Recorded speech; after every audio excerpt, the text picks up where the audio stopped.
দেহ থাকিতে সবল হরে কৃষ্ণ বল, অঙ্গ অবশৈলে লইতে পারবে না।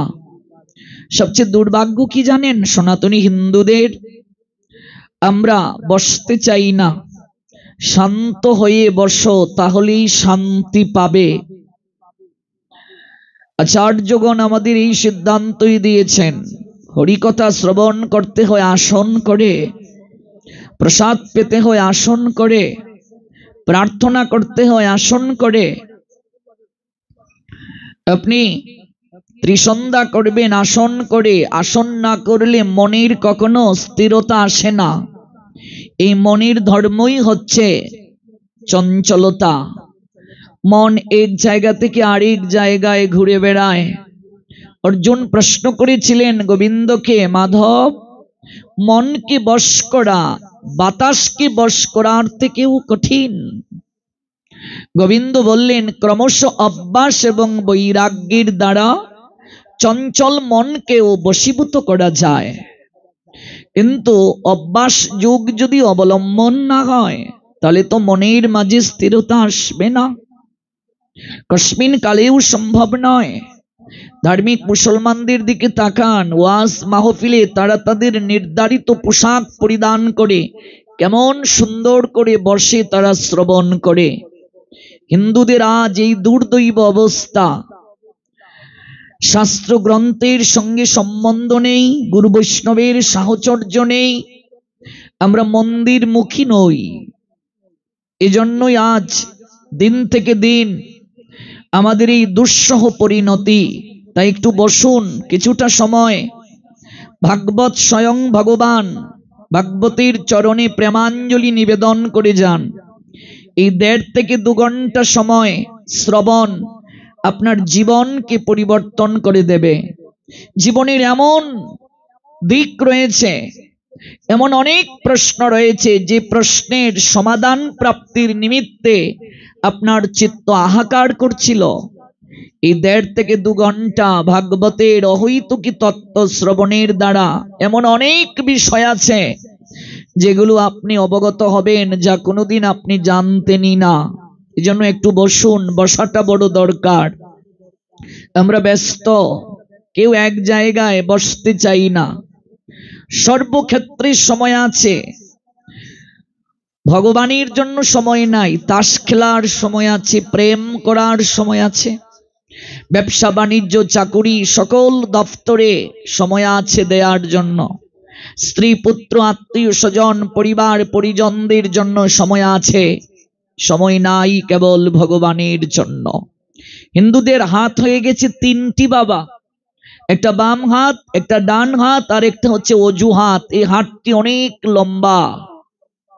অজু হাতটাই হিন্দুদের সবচেয়ে বড় হাত হয়ে দাঁড়িয়েছে। যে একটু বসুন না বাবা, আমার সময় নেই, চলুন একটু বাবার মন্দিরে ভাগবত হবে, দেখি আজ আবহাওয়াটা ভালো নয়, কাল চেষ্টা করব। মানে তিনি এসে আমার বাবার শ্রাদ্ধে পিণ্ড দিয়ে উদ্ধার করবেন, যে চেষ্টা করব। কমিটি অনুরোধ করে বলছেন, মা একটু ভাগবতে আসবে না? দেখি যদি পারি আসব। মানে কি, মানে কমিটির একেবারে দায় পড়েছে, তিনি এসে উদ্ধার করবেন। কিন্তু এই যে ভাগবতে আমি এসেছি, এটি আমার স্বার্থে, কারো স্বার্থে নয়, আমার মঙ্গলের নিমিত্তে আমি বসেছি। মন্দিরে যাব আমার মঙ্গলের জন্য, সাধু সঙ্গ করব আমার মঙ্গলের মনোরথে, কারো মঙ্গলের জন্য নয়, কারো স্বার্থে নয়। সব জায়গায় গমন করতে পারছি আমরা, মনে রাখবে কোনো না কোনো সেখানে স্বার্থ নিহিত থাকে। ব্যবসা বলুন, চাকুরি বলুন, যে কোনো কার্যে বলুন, একটা প্রাপ্তির স্বার্থ থাকে, তাই আগ্রহ থাকে, অর্থ প্রাপ্তির স্বার্থ। কিন্তু এই ভাগবত যজ্ঞ অনুষ্ঠানে মন্দির অভিমুখী হওয়ার পশ্চাতেও একটা স্বার্থ রয়েছে, কৃষ্ণ প্রেম প্রাপ্তির স্বার্থ। এই জগতে তার মতো দুর্ভাগ্যের অধিকারী আর কেউ নাই, তার মতো দুঃখী, তার মতো দরিদ্রবান জগতে আর কেউ নাই, যেই দুর্লভ মনুষ্য জীবন প্রাপ্ত হয়ে এই জীবনের উদ্দেশ্য কি জানতে পারলো না। কৃষ্ণ প্রেম ভক্তি প্রাপ্তির নিমিত্তে কার্য সম্পাদন করতে পারলো না। তাই গৌরাঙ্গ সুন্দর কলিযুগ পাবন অবতার বলেছিলেন, কৃষ্ণ ধন বিনা ব্যর্থ দরিদ্র জীবন। এই জগৎ সংসারে তার মতো দরিদ্র আর কেউ নাই যে কৃষ্ণ প্রেম প্রাপ্ত হলো না। এই দুর্লভ মনুষ্য জীবন প্রাপ্ত হয়ে যে কৃষ্ণ প্রেম প্রাপ্ত হলো না। মনুষ্য জন্মটা কেমন বলছেন? দুর্লভ। কেমন দুর্লভ বলছেন? দেব দুর্লভ। কিভাবে প্রাপ্তি হয়েছি আমরা? কতেক সুকৃতি ফলে মানুষ উত্তম কুলে। সুকৃতির প্রভাবে মনুষ্য জন্ম হয়, পুণ্যের প্রভাবে নয়। তাহলে পুণ্যের প্রভাবে মানুষের স্বর্গ পর্যন্ত প্রাপ্তি হয়। পুণ্য যখন শেষ হয়ে যায় তখন সেখান থেকে আবার ফিরে আসতে হয়। পুণ্যের দ্বারা স্বর্গ প্রাপ্তি হয়, কিন্তু পুণ্যের দ্বারা কখনো ভগবানের চরণ প্রাপ্তি হয় না। পুণ্যের দ্বারা কখনো মনুষ্য জন্ম প্রাপ্তি হয় না। আপনি ব্যাংকে টাকা রেখেছেন, যতদিন টাকা ব্যাংকে থাকবে আপনি একটা মুনাফা পাবেন। টাকা যদি আপনি তুলে নেন তার মুনাফা পাবেন না। যতদিন পুণ্য আপনার থাকবে পুণ্যের প্রভাবে আপনি ভোগ করতে পারবেন। পুণ্য যখন নিঃশেষ হয়ে যাবে আপনাকে আবার ফিরে আসতে হবে। এই লোক থেকে ব্রহ্মলোক পর্যন্ত আপনি যত লোকেই যান না কেন সকল লোক থেকে আপনাকে ফিরে আসতে হবে। আব্রহ্ম ভুবনাৎ লোকা পুনঃআবর্তিন অর্জুন মাম উপেত্ত কন্তেয় পুনর্জন্ম ন বিদ্যতে। এই লোক থেকে আপনি ব্রহ্মলোক যে লোক পর্যন্তই যান না কেন সকল লোক থেকে আপনাকে প্রত্যাগমন করতে হবে, ফিরে আসতে হবে। মাম উপেত্ত কন্তেয় পুনর্জন্ম ন বিদ্যতে। হে কন্তেয়, হে কুন্তির নন্দন, একমাত্র আমাকে যে প্রাপ্ত হয় তাকে আর কখনো ফিরে আসতে হয় না, জন্ম মৃত্যুর চক্রাকারে ঘুরতে হয় না। তাহলে সুকৃতির প্রভাবে গোবিন্দ চরণ প্রাপ্তি হয়, সুকৃতির প্রভাবে সাধু সঙ্গ করার সৌভাগ্য হয়, সুকৃতির প্রভাবে কৃষ্ণ প্রেম ভক্তি প্রাপ্তির মনোরথে লালসা আসে। এত এত লোক ঝালকাঠিতে, তাহলে যারা এসেছেন আর যারা আসেননি পার্থক্যটা কোথায়? কোন জায়গায় পার্থক্য? যারা আসেননি কেনই আসলেন না জানার পর, আর যারা এসেছেন তারাই বা কেন এলেন? তার উত্তর দিয়েছেন ভগবান। নমাম দুষ্কৃতি ন মুরা। চার প্রকার ব্যক্তি আমায় পাবে না, আমার কাছে আসবে না। নমাম দুষ্কৃতি ন মুরা। প্রথম শ্রেণীর লোক হচ্ছে মুরা, মূর্খ যারা। মূর্খ কারা? আমরা মনে করি অক্ষর জ্ঞান নাই যার সেই মূর্খ, কিন্তু না, ভগবান অক্ষর জ্ঞান যার নেই তাকেই মূর্খ বলেননি। এই জগৎ সংসারে সেই ব্যক্তিটাই মূর্খ যার কোনো স্পিরিচুয়াল নলেজ নেই, পারমার্থিক কোনো জ্ঞান যার নাই, সে হলো মূর্খ। নমাম দুষ্কৃতি ন মূঢ়। মূঢ় ব্যক্তি আমায় প্রাপ্ত হয় না। আপনি অনেক জানলেন, জড়বিদ্যা সম্পর্কে আপনি গুণান্বিত, কিন্তু আপনি আপনার পরিচয়টাই জানলেন না, আপনার স্বরূপ জানলেন না। আপনি কোথা থেকে এলেন, যাবেন কোথায়? যে সংসারে আপনি আছেন, এই জগতে আসার আগে সংসারটা ছিল, আপনি যখন চলে যাবেন তখনও সংসারটা থাকবে, কিন্তু আপনি এলেন কোথা থেকে? কয়েকদিনের জন্য বেড়াতে সেই সংসারটাকে আমি আপনি নিজের বলে দাবি করছি। আপনি আমি আসার আগেও সংসারটা ছিল, আপনি আমি চলে যাওয়ার পরও সংসারটা থাকবে। কিন্তু সবচেয়ে দুর্ভাগ্যের কথাটা হলো, মূর্খতার কথাটা হলো, কয়েকদিনের জন্য বেড়াতে এসে আমরা নিজের বলে এই সংসারটাকে দাবি করছি। ভাবুন তো, একটুবার অনুভব করুন তো, বিচার করুন তো। বিচার করার জন্যই মনুষ্য জীবন। মনুষ্য জন্ম ব্যতীত আর কোনো জন্মে বিচার করার ক্ষমতা ছিল না। মনুষ্য জন্ম ব্যতীত আর কোনো জন্মে এত সুন্দর করে বাক শক্তি ভগবান আমাদেরকে দেননি। মনুষ্য জনম ব্যতীত আর কোনো জনমে হরি ভজন করার সুযোগটা আমাদের ছিল না। মনুষ্য জনম ব্যতীত আর কোনো জনমে এরকম গুরু বৈষ্ণব ভগবানের সান্নিধ্যে এত সুন্দর করে বসে তার গুণ মহিমা কীর্তন শ্রবণের সৌভাগ্য সুযোগ ছিল না। এই জগতে অনেক লোক আছে যাদের কথা বলার শক্তি নাই, বাক শক্তি নাই। বোবা আছে কি নেই মা? এই জগতে অনেক লোক আছে যাদের চলার শক্তি নেই, পঙ্গু আছে কি নেই? এই জগতে অনেক লোক আছে যাদের দৃষ্টি শক্তি নেই, অর্থাৎ অন্ধ। কর্ম অনুযায়ী এই জগতে অনেক লোক আছে অন্ধ।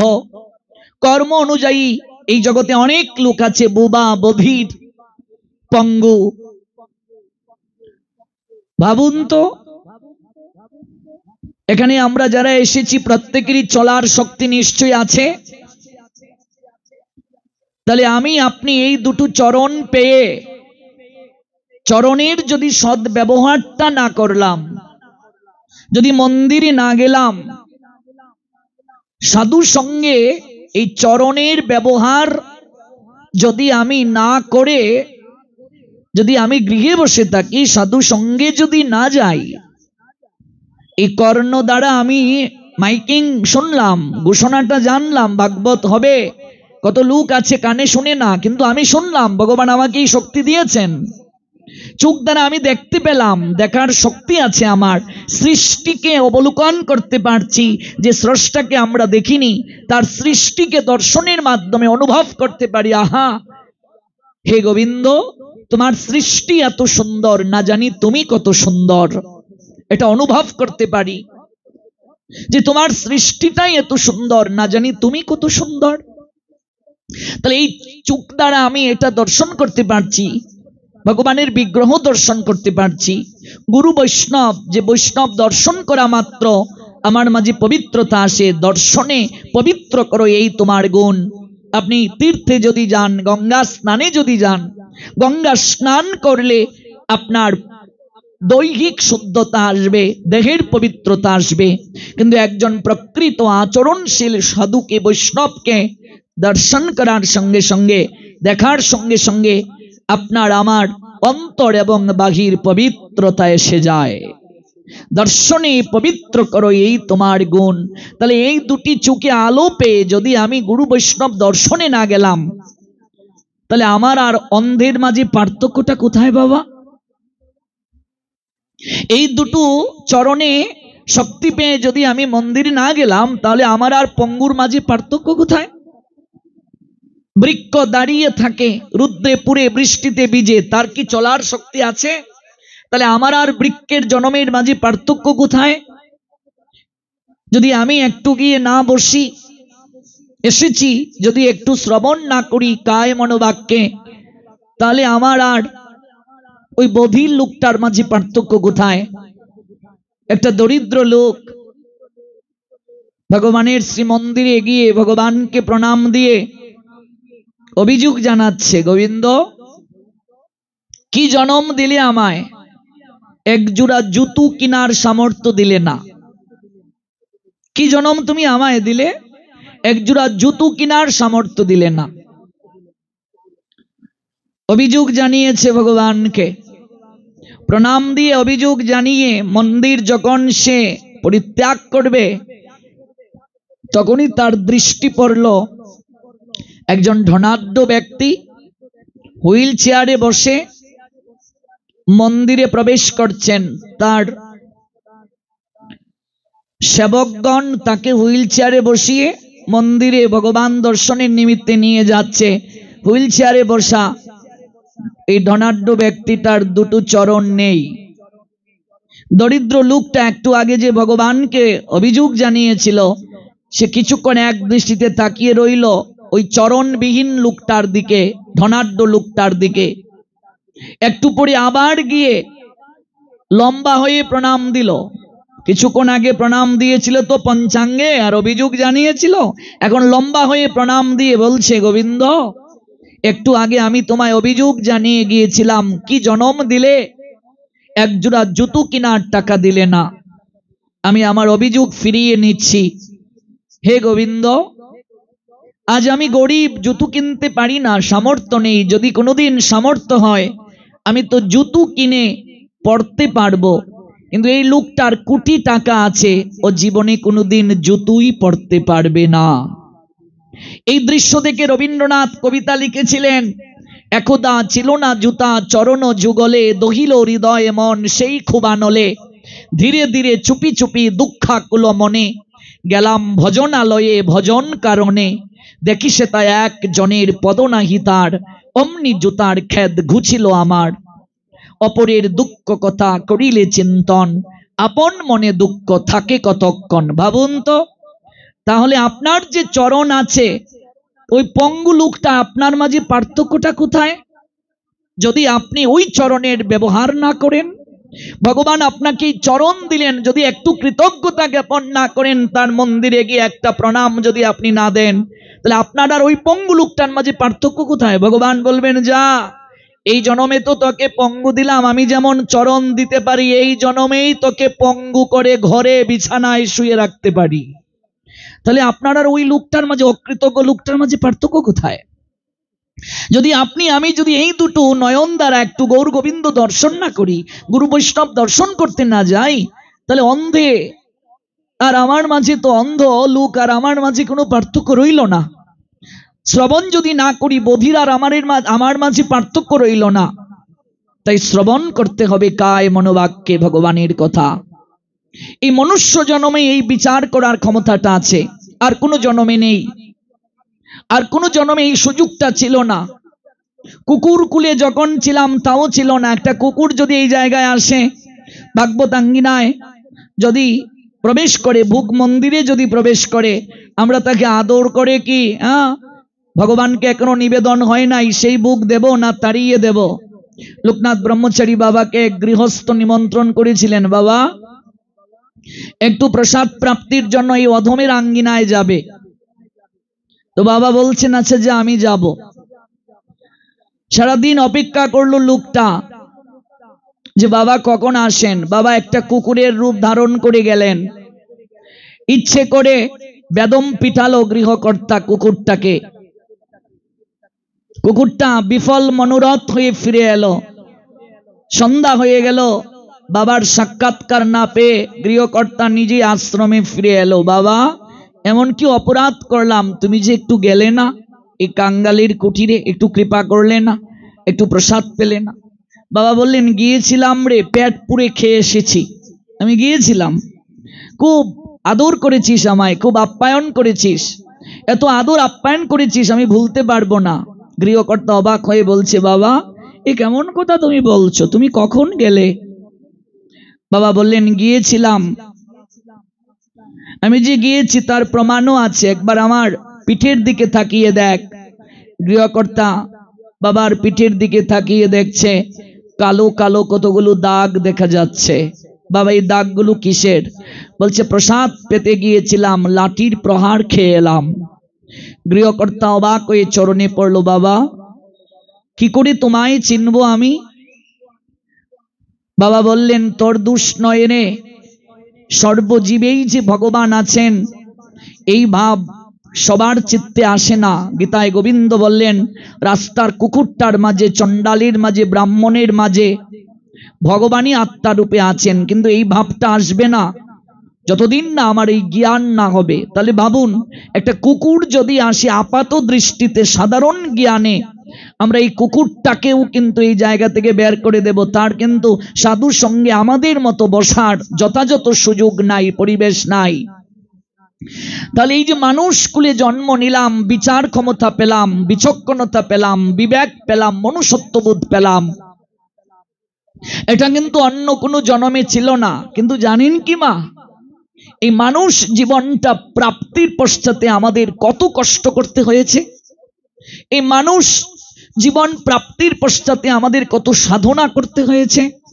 নরী দেহ আদ্যম সুলভম সুদুর্লভম, যে নর দেহটা এত দুর্লভ, যে মানুষ দেহটা এত দুর্লভ, কিন্তু এই দুর্লভ দেহটা প্রাপ্তির পশ্চাতে বিষ্ণু পুরাণ বলছেন জলজা নবলক্ষানি স্থাবরা লক্ষবিংশতি কৃময়া রুদ্র শঙ্ককা পক্ষী নাম 10 লক্ষ নাম 30 লক্ষ জ্ঞানী পশব চাতুর্লক্ষানি মানুষা।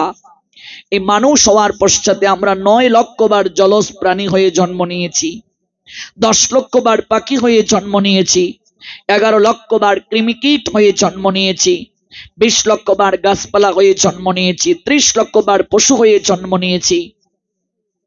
অতঃপর ভগবান কৃপা করে বিচার করার ক্ষমতা, মনুষ্যত্ব বোধ দিয়ে ভজন উপযোগী একটা দেহ, এই মানুষ দেহ দান করে এই জগতে আমাদের পাঠালেন। কেন? সুযোগ দিলেন ভগবান, কারণ এই জন্মেই আমরা হরি আরাধনা করে আমরা তার কাছে ফিরে যেতে পারি।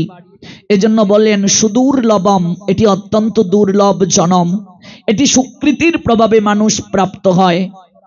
এই সুকৃতি, যে সুকৃতির কারণে মানুষ এই জনম প্রাপ্ত হলো, ওই জনমটার যদি সে যথাযথ সদ্ব্যবহার না করলো, তার আর পশুর মাঝে কোনো পার্থক্য নাই। এই জন্য 4 প্রকার মানুষ আসে না, তন্মধ্যে মূর্খ হলো সেই ব্যক্তি যে জানে না তার জীবনের উদ্দেশ্য কি।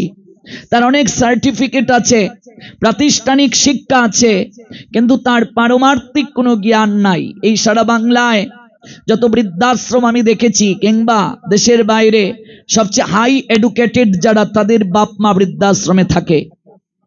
আমি আজ থেকে হরিকথা আলোচনা করি না, আমার আলোচক জীবন 16 বছর।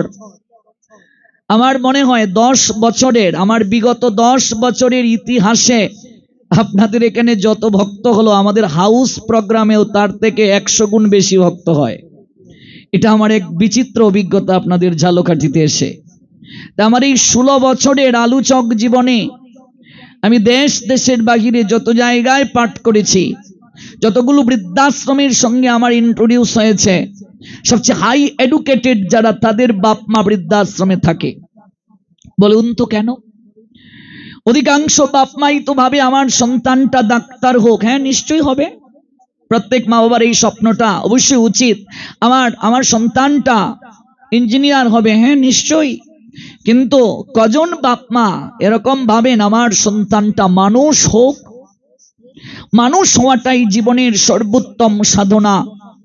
আমরা কেউ মানুষ হতে চাই না। মনে রাখবে, যার মাঝে মানবিক কোনো গুণাবলী নাই, নৈতিক কোনো শিক্ষা নাই, সে কখনো প্রকৃত মানুষ হতে পারে না। কুকুরের বাচ্চাটা জন্মের পরই কুকুর, ছাগলের বাচ্চাটা জন্মের পরই ছাগল, বিড়ালের বাচ্চাটা জন্মের পরই বিড়াল, গরুর বাচ্চাটাকে জন্মসূত্রেই গরু বলে, কিন্তু মানুষের বাচ্চাটাকে জন্মসূত্রে মানুষ বলে না।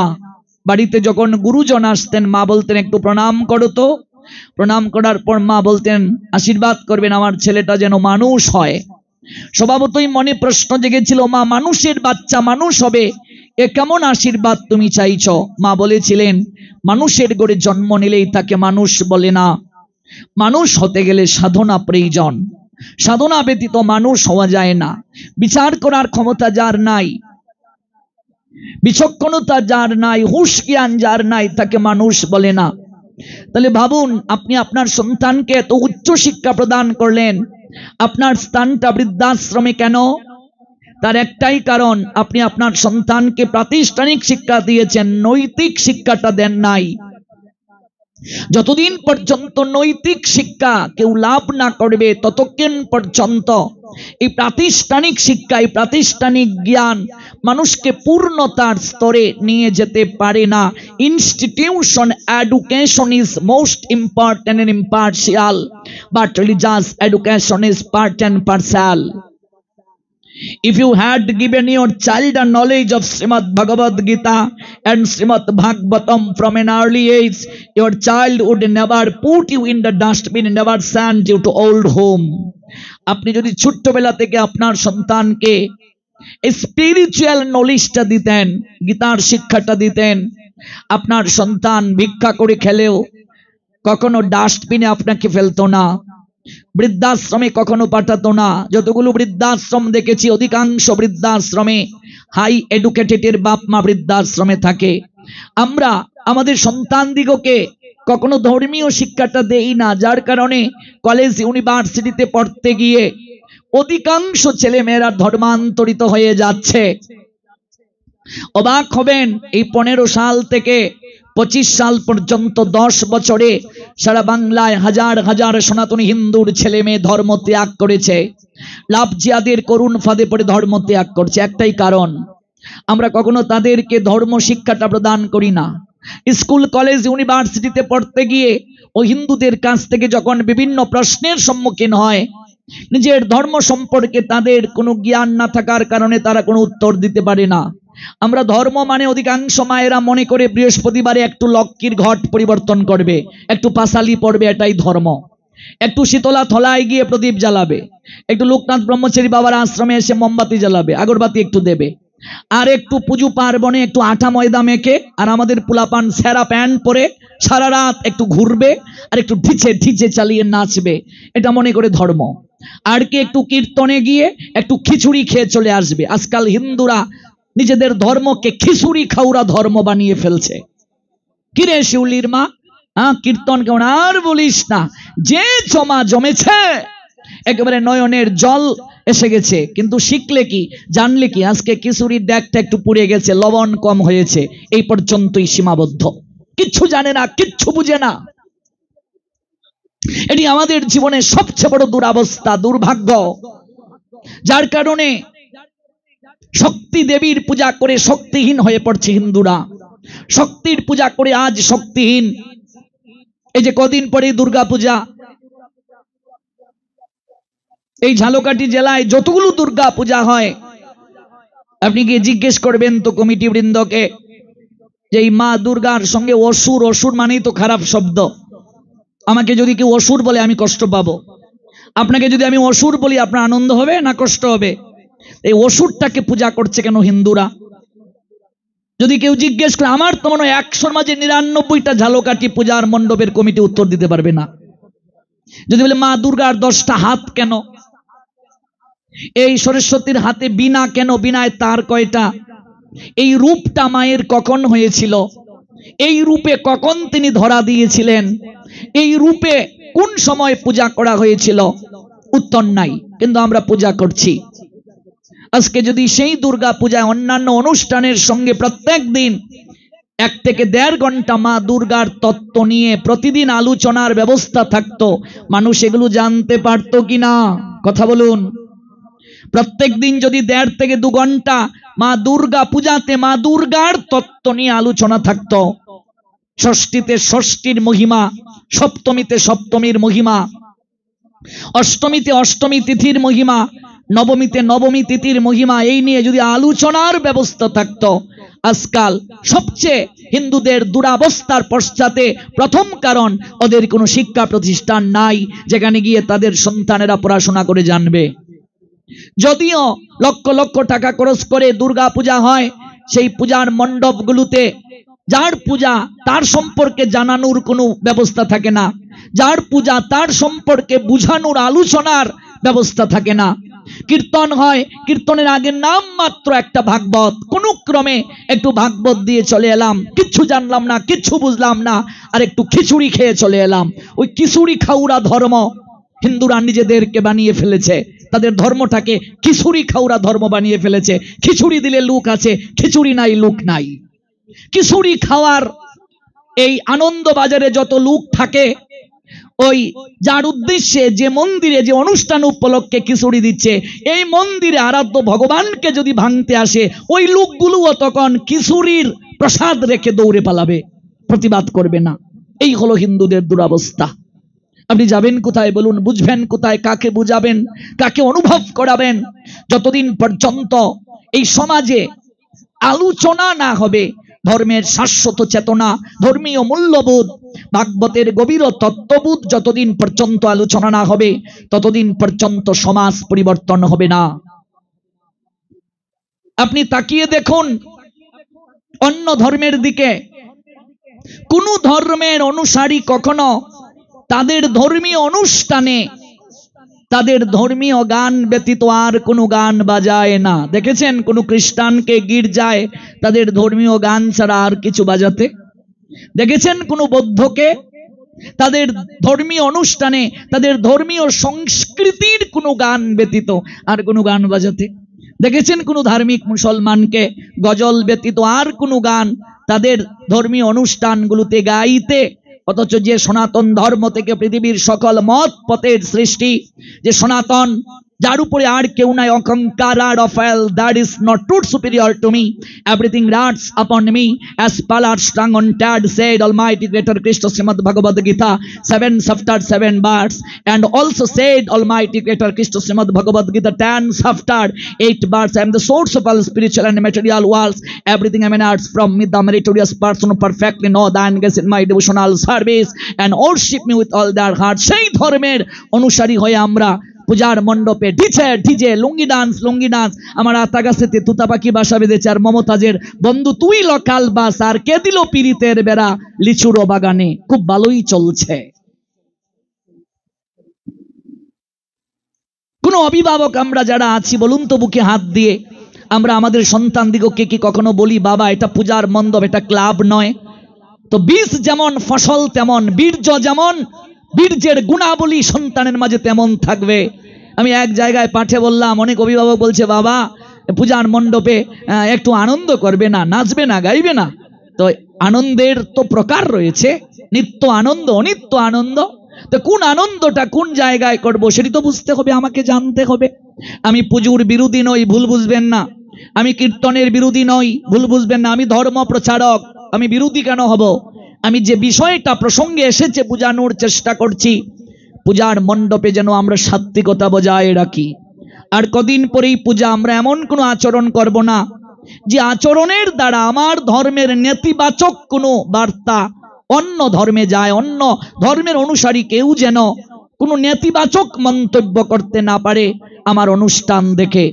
প্রত্যেকটা পূজার মণ্ডপে আপনি চণ্ডী পাঠের ব্যবস্থা রাখতে পারেন, দেবী ভাগবত পাঠের ব্যবস্থা রাখতে পারেন, মা দুর্গার তত্ত্ব নিয়ে আলোচনার ব্যবস্থা রাখুন, শ্যামা সঙ্গীতের ব্যবস্থা করুন, ধর্মীয় নৃত্যের ব্যবস্থা করুন, ভক্তিমূলক গানের ব্যবস্থা করুন। যত অনুষ্ঠান রাখবেন তার সঙ্গে অন্তত 1.5 থেকে 2 ঘন্টা মা দুর্গার তত্ত্ব নিয়ে আলোচনার ব্যবস্থা রাখুন। দেখবেন আপনার সন্তান মা দুর্গা সম্পর্কে জানতে পারবে, বুঝতে পারবে। এই রথযাত্রায় একটা ঘটনা আমার নিজের চোখে দেখা। এক ছেলে তার বাবাকে প্রশ্ন করছে, ও বাবা, বাবা, ও বাবা, জগন্নাথের চোখ এত বড় বড় কেন? ও বাবা, আমার চোখে পাতি আছে, পলক পরে, জগন্নাথের চোখে পাতি কই? ও বাবা, জগন্নাথের হাত কই? এরকম কেন? আমার মতো নেই কেন? আঙ্গুল কোথায়? ও বাবা, জগন্নাথের চরণ কোথায়? তার বাবা ধমক দিয়ে, চাই এত প্রশ্ন করছিস কেন? হ্যাঁ, বললাম বাবা, বাচ্চারা তো কৌতূহল প্রিয় হয়, প্রশ্ন করছে, উত্তরটা দাও, তাহলেই তো কৌতূহল নিরসন হবে। বাবা বলে উঠলো, আমি নিজেই তো জানি না উত্তরটা কি করে দেব।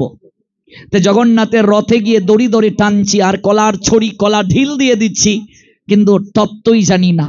যতদিন পর্যন্ত হিন্দুরা তত্ত্ব না জানবে ততদিন পর্যন্ত তাদের দুঃখ দূর হবে না। One who knows the transcendental nature of my appearance and activities does not upon a living this body take his birth again in this material world by eternal Buddha Arjuna said Almighty Creator Krishna 4 chapter 9 verse। জন্ম কর্ম চমে দিব্যম এবং ইয়া ব্যক্তি তত্ত্বত ত্যক্তা দেহম পুনর্জন্ম নয়েতি মামেতি সর্জন। তত্ত্বটা জানুন। এই জন্য পূজা, পূজা শব্দের অর্থ প্রশংসা করা। আপনি কার প্রশংসা করছেন? মায়ের প্রশংসা। কিসের মাধ্যমে? মন্ত্রাবলীর মাধ্যমে। মন্ত্র উচ্চারণ করে মায়ের প্রশংসা করবেন, মা আনন্দ পাবেন, আপনাকে কৃপা করবেন, 10 হাতে কৃপা করবেন। আচ্ছা, একটা প্রশ্ন করি বিনয়ের সঙ্গে। গায়ে হলুদের মঞ্চে আমি যে পাঞ্জাবিটা পরি, সেই পাঞ্জাবিটা পরে নিশ্চয়ই ভাগবত পাঠে যাব না? যাব? নিশ্চয়ই নয়। ও মা, বিয়েতে যে লাল টুকটুকে শাড়িটা পরেছো, এই শাড়িটা পরে কি গীতা পাঠে যাবে, ভাগবত পাঠে যাবে? নিশ্চয়ই নয়। কারণ ভাগবত পাঠের জন্য আলাদা একটা বসন আছে। এখানে হালকা প্রিন্টের শাড়ি, সাদার মাঝে লাল পার হলে অনেক ভালো।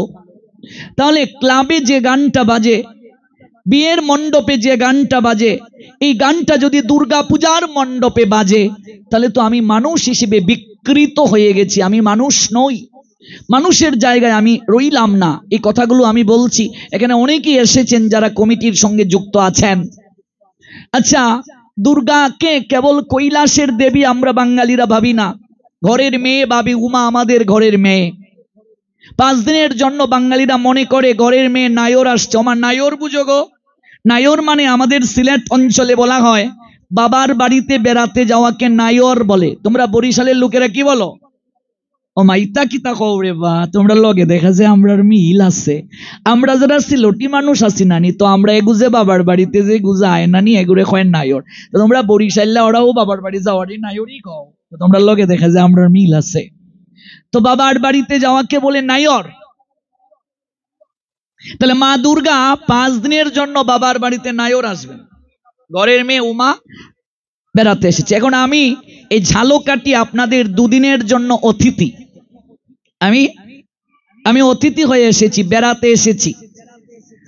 আচ্ছা, আবার আমার কানের পাশে যদি একটা বক্স সারা রাত ঠিচে ঠিচে ঠিচে এরকম চলতেই থাকে, আমার খুব আনন্দ হবে, তাই না? আমার ঘুম খুব ভালো হবে। আচ্ছা, আর যদি এই যে আমি এখানে বসলাম, যদি আমার চোখের মাঝখানে, শরীরের মাঝখানে মিউজিক লাইট যেগুলো বারবার জ্বলে আর নিবে, এরকম যদি লাইট জ্বালানো হয় নিবানো হয়, বারবার জ্বালানো নিবানো হয়, এটা সভ্যতা না অসভ্যতা? কথা বলুন। আমার পার তো এখনো কিচ্ছু শুনেন নাই, এখনো কিচ্ছুই দেই নাই। অ্যান্টিবায়োটিক ছাড়া চলে না, এখনো কিচ্ছু দেয়া হয়নি। বারবার যদি এরকম লাইট জ্বলে আর নিবে, জ্বলে আর নিবে, জ্বলে আর নিবে, তো খুব সভ্যতা না অসভ্যতা? নিশ্চয় অসভ্যতা। মা দুর্গা তিনি প্রতিমায় আছেন, এরকম বারবার জ্বলছে নিভছে, জ্বলছে নিভছে, তার নাকে মুখে চুকে সারা শরীরে লাইট জ্বলছে নিভছে, জ্বলছে নিভছে মণ্ডপটায়। আর কি, তার কানের সামনে ডিজে ডিজে ডিজে। যদি বয়স্ক বাবা কাকা যেটা দাদুর বয়সী কেউ থাকে, তাদের হার্ট বিট ওঠানামা করে, মাটি পর্যন্ত কাঁপে, ধরণী মা পর্যন্ত কম্পিত হয়। ওই ডিজে ডিজে এমন ভাবে সাউন্ড দিয়ে ডিজে ডিজে চলছে। আচ্ছা ভাবুন তো, এই যে আমি অতিথি হয়ে 2 দিন এলাম, যদি আমাকে ঠিক মতো আহার না দেয়া হয়, মিষ্টি মিষ্টি কথা বললেন যে প্রভুজি আপনার পাঠ আমরা নেটে দেখি, আপনাকে আমরা ভালোবাসি, সব আমাকে মিঠা মিঠা কথা বলেন, আমাকে খাবার দিলেন না ঠিক সময়ে, আমার খুব ভালো লাগবে? আচ্ছা, আমি আর আসবো? শুনেছি বরিশালের লোকেরা খুব অতিথি পরায়ণ হয়। এই অনুভূতিটা আমার হয়েছিল ভারতে কাকদ্বীপ নামে একটা থানা আছে, দক্ষিণ 24 পরগনা জেলা। সেখানে প্রায় 80% লোকেই বরিশালের লোক, এই কাকদ্বীপে। এখানে আমার প্রবচন করার সুযোগ হয়েছে কয়েক মাস। 10,000, 15,000, 20,000 পর্যন্ত ভক্ত হতো, মাঠের মাঝে বিশাল প্যান্ডেল করে ভারতে।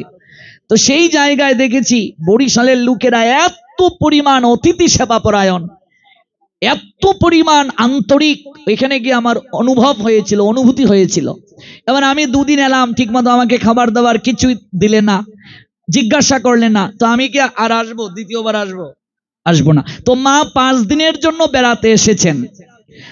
রাত 12টার আগে তাকে নিদ্রায় দিতে হবে, ভোরবেলা তাকে জাগিয়ে আরতি করতে হবে, তাকে ঠিক সময়ে ভোগ দিতে হবে।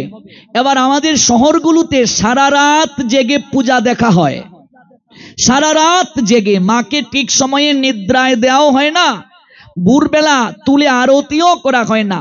আর তার কানের সামনে ডিজে ডিজে চলছে, তার নাকে মুখে চুকে লাইট জ্বলছে। আর কিছু কুলাঙ্গার আছে মদ খেয়ে মাতাল হয়ে অর্ধনগ্ন হয়ে ডিজে ডিজে চালিয়ে নাচছে। রাত যত বাড়ে ওই মহিষাসুর মূর্তি থেকে বের হয়ে কমিটির লোকের ভিতরে প্রবেশ করে যায়।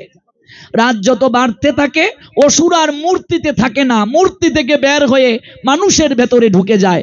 কারণ গীতায় দৈবাসুর সম্পদ বিভাগ যুগে বলা হয়েছে অসুর তো আর কেউ নয়, মানুষের মাঝেই অসুর, মানুষের মাঝেই সুর। কবি কবিতায় বলছেন কোথায় স্বর্গ কোথায় নরক, কেবলে বুঝি বহুদূর, মানুষের মাঝে স্বর্গ নরক, মানুষেতেই সুর অসুর।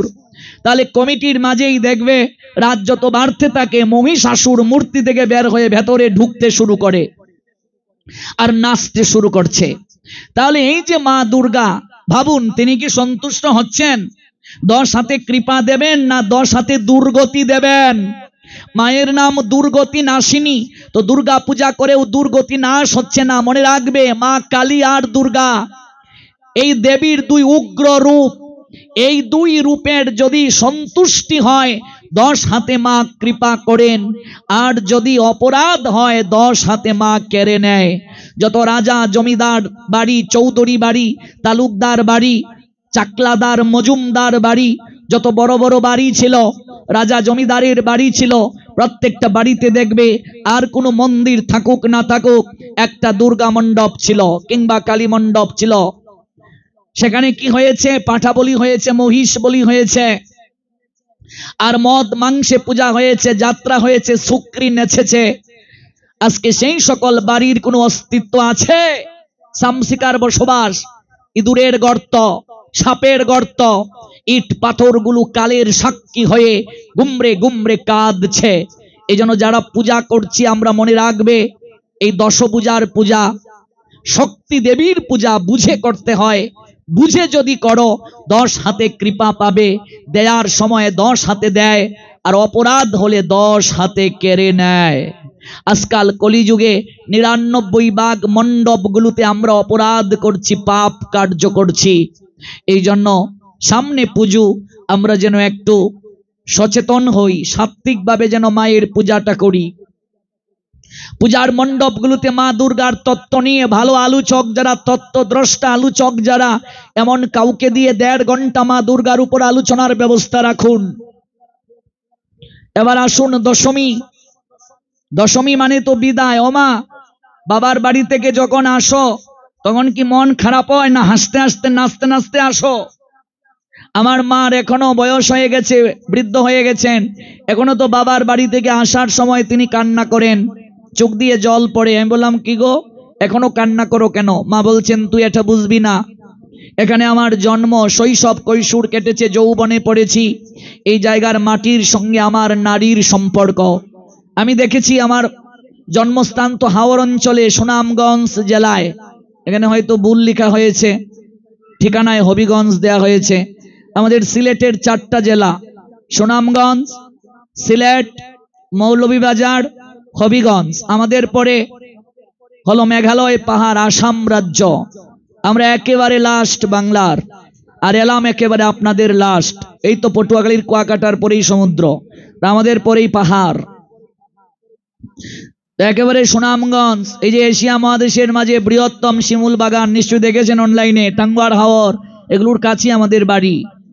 তাহলে হাওর অঞ্চলে বাড়ি, হাওর অঞ্চলের সঙ্গে, কাদামাটির সঙ্গে, নৌকার সঙ্গে একটা নারীর টান। বলবেন, তুই এগুলো বুঝবি না। এই জন্য আমার চোখে জল আসে, কান্না আসে। তো বাবার বাড়ি থেকে বিদায় যখন নেয় কোনো মেয়ে, তখন সে কান্না করে। কোনো সন্তান যখন মাকে বিদায় দেয়, এটা আনন্দের না কষ্টের? তাহলে যদি এটা কষ্ট হয়, তাহলে বিসর্জনের সময় রং মেখে ডিজে চালিয়ে ব্যঙ্গের মতো লাফিয়ে লাফিয়ে আমরা মা দুর্গার কুলাঙ্গার সন্তানরা নাচতে নাচতে বলো দুর্গা মায়ে কি জয় বলতে বলতে আমরা যাই। ভাবুন, অনুভব করুন। এক অহিন্দু আমায় জিজ্ঞেস করেছিল, বিসর্জন মানে কি দাদা? এটা কি আমরা জানি না, জানার চেষ্টা করি না। বিশেষভাবে অর্জন, এই 5 দিন যে পূজা করলাম, কি অর্জন করলাম? কি অর্জন করলাম? বিদায় তো দুঃখের হয়, বিদায় তো আনন্দের নয়।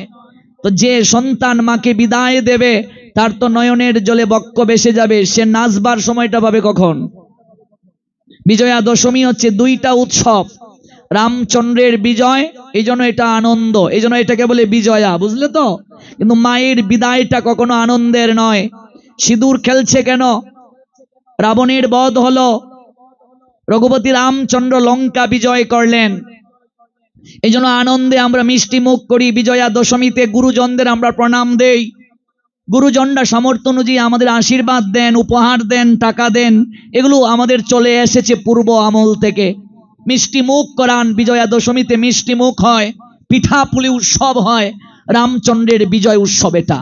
কিন্তু মায়ের যে বিদায়, দশমীতে মায়ের যে বিদায়, দুর্গা তত্ত্বের যে বিশেষ গভীর আলোচনা, সেখান থেকে, চণ্ডী থেকে বা আমরা বিভিন্ন শক্তি তত্ত্ব থেকে যে বিষয়টা জানি, বুঝি, উপলব্ধি করি, মা দুর্গার বিদায়টা কখনো আনন্দের নয়। আপনাকে বুঝতে হবে এই তত্ত্বগুলো, এই তত্ত্বগুলো আপনাকে জানতে হবে, নইলে হবে না। ষষ্ঠীতে বুধন, বুধন মানে জাগরণ, বুধন মানে আশা, মানে আগমন। এই পৃথিবীতে বুধন মানে জন্ম, ভালো করে বুঝবেন, এটা জন্মের প্রতীক। আর বিদায় মানে মৃত্যুর প্রতীক। এই মূর্তি এখানে আমন্ত্রণ করা হয় চিন্ময়ী মাকে। বিবেকানন্দ বলেছিলেন, পুতুল পূজা করে না হিন্দু, কাঠ মাটি দিয়ে গড়া। মৃন্ময়ী মাঝে চিন্ময়ী হেরে হয়ে যায় আত্মহারা। ওই মাটির মূর্তির মাঝে চিন্ময়ী মাকে মন্ত্রের মাধ্যমে পুরোহিত ঠাকুর আমন্ত্রণ করেন। শ্রদ্ধা ভক্তির মাধ্যমে ওই মাটির মূর্তিতে চিন্ময়ী মা এসে আবির্ভূত হন। তাহলে আমি যে সন্তান, মায়ের পূজা করছি, আমার মাঝে এই জ্ঞানটা রাখতে হবে, এখানে মা স্বয়ং প্রকাশিত আছেন। যদি আমি এটা সত্যিকার অর্থে উপলব্ধি করতে পারতাম, ঘরের বউকে সঙ্গে নিয়ে ডিজে চালিয়ে নাচতাম না প্রতিমার সামনে, হিন্দি গানের তালে তালে নাচতাম না। একটা সন্তান কখনো তার গর্ভধারিণী মায়ের সামনে অর্ধনগ্ন হয়ে মাতাল হয়ে নাচতে পারে? তাহলে যে মা জগৎ জননী, তার সামনে আমি এটা কি করতে পারি? আপনি জিজ্ঞেস করুন, এখানে আমার বাবা, কাকা, জেঠার বয়সী যারা, পিতৃতুল্য যারা, তাদের সময়ে পূজার মণ্ডপের সংখ্যা কম ছিল, কিন্তু শ্রদ্ধা ছিল, ভক্তি ছিল। ঢাকের তালে তালে আরতি হতো, ঢাক ছাড়া কখনো শক্তির পূজা হয় না। আজকাল পাড়ায় পাড়ায় দুর্গা পূজা হয়, মণ্ডপের সংখ্যা বেড়েছে। আজ পাড়ায় পাড়ায় নাম সংকীর্তন হয়, নাম যজ্ঞ হয়, সংখ্যা বেড়েছে। নাম যজ্ঞের পূজার মণ্ডপের শ্রদ্ধা বাড়ে নাই, ভক্তি বাড়ে নাই, কমেছে। এখানে আমার পিতৃতুল্য যারা, বয়োজ্যেষ্ঠ যারা, গুরুজন যারা, তারা আমার কথা একমত হবেন যে বাবা আপনি ঠিক বলেছেন, আগে মণ্ডপের সংখ্যা কম ছিল। 10 গ্রাম হেঁটে আমরা যে কোনো একটা নাম যজ্ঞের মণ্ডপে যেতাম, শিবাস মণ্ডপে যেতাম, শিবাস আঙ্গিনায় যেতাম, কিন্তু মানুষের মাঝে প্রেম ছিল, ভক্তি ছিল, অনুরাগ ছিল। আজকাল দেখবে নাম যজ্ঞে বলো, পূজায় বলো, কেউ আর ওই সাধুর সঙ্গে বসে মাটিতে ধুলায় গড়াগড়ি দিতে চায় না। আগে গিয়ে দেখে উঁচু স্থানটা কোথায়, সেখানে বসবে। নাম যজ্ঞের মণ্ডপে গিয়ে একটু ব্রজের ধুলায় গড়াগড়ি দেব, একটু ভক্ত সঙ্গে একটু প্রেম প্রাপ্তির নিমিত্তে দুলা মা করে আনন্দ হয়ে, এই না ব্রজের দুলা, এই ভাবটা এখন আর নাই। তেমনি ভাবে পূজার মণ্ডপের সংখ্যা বেড়েছে, শ্রদ্ধাটা আগের মতো নাই, কমে গেছে। ওই শ্রদ্ধাটা বাড়ানোর জন্যই শুনতে হবে তত্ত্ব আলোচনা, ধর্মের সার তত্ত্ব, ভাগবতের আলোচনা, এগুলো শুনতে হবে, জানতে হবে, বুঝতে হবে, উপলব্ধি করতে হবে। কাজে ধর্ম এগুলোর মাঝেই কেবল সীমাবদ্ধ নয়। What means religion? Religion means the rule of regulation Almighty creator Krishna. ওই তত্ত্বকে বুঝানোর জন্য যার জন্ম নাই, কর্ম নাই, সেই ভগবান অনাদির আদি শ্রী গোবিন্দ, তিনি আসেন জগতের বুকে নিজে আচরণ করে জগৎকে শিক্ষা দেওয়ার জন্য। নমে পার্থস্তি কর্তব্যম ত্রিষু লোকেষু কিঞ্চন ন অনবাপ্তব্যম অবাপ্তব্যম বর্তেয়বচ কর্মাণি। যদি অহম ন বর্তেয়ম জাতু কর্মণি অতিনৃত মম বর্ত অনুবর্তন্তে মনুষ্য পার্থ সর্বস্ব ও সন পার্থ।